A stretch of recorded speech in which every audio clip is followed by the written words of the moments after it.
Most people believe drug policy is about justice, that punishment protects society, and that those that break the rules deserve the consequences.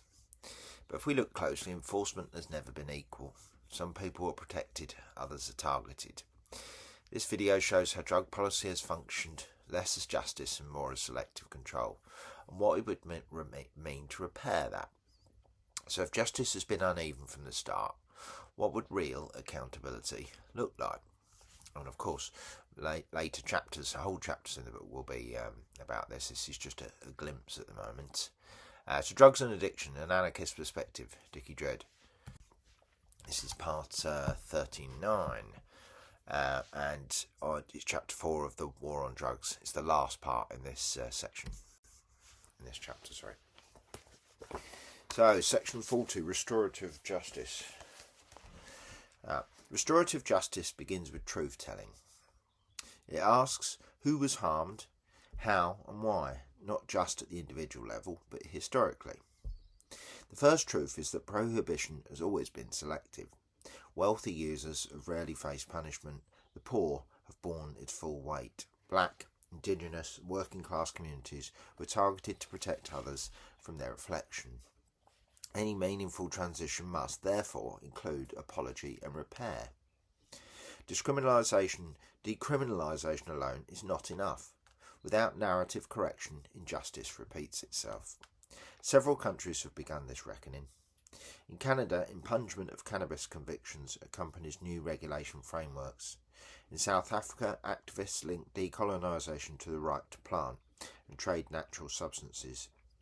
In the US, Oregon's Measure 110 established a model of restorative reinvestment. Revenues from legal cannabis flow directly to community treatment and education.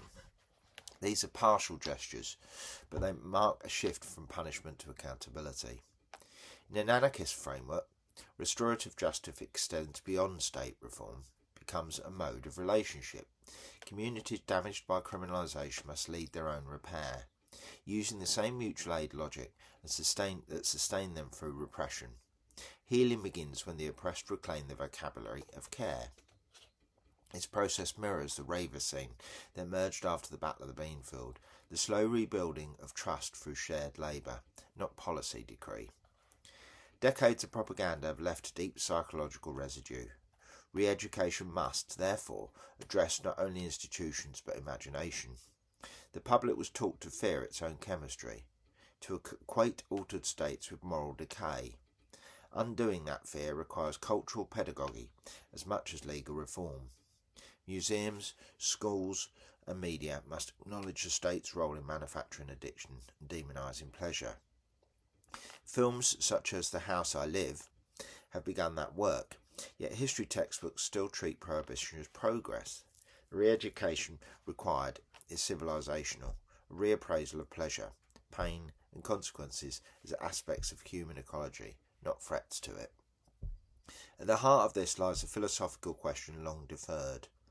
Can a democracy trust its citizens with their own minds? The war on drugs suggests it cannot. Yet the logic of democracy demands precisely that trust. To govern adults by fear of intoxication is to infantilise the species.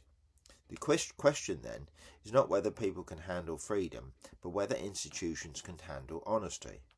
In this sense, drug policy becomes the purest test of democratic maturity. The model that replaces control must be rooted in stewardship, the ethics of care. This means redistributing power rather than concentrating it. Communities should regulate psychoactive substances through participatory frameworks that combine traditional knowledge, contemporary science and lived experience. Portuguese and Oregonian experiments show that harm declines when citizens are treated as partners, not suspects. The same principle applies globally.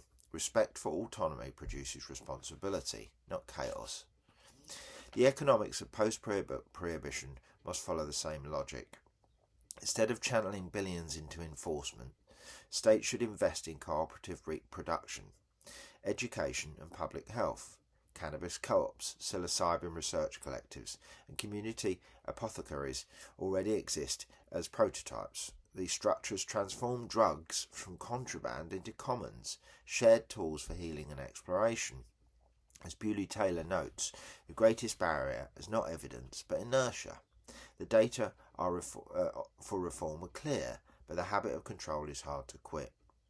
Compassion in this context is not sentiment but structure. It is the deliberate organisation of empathy into policy.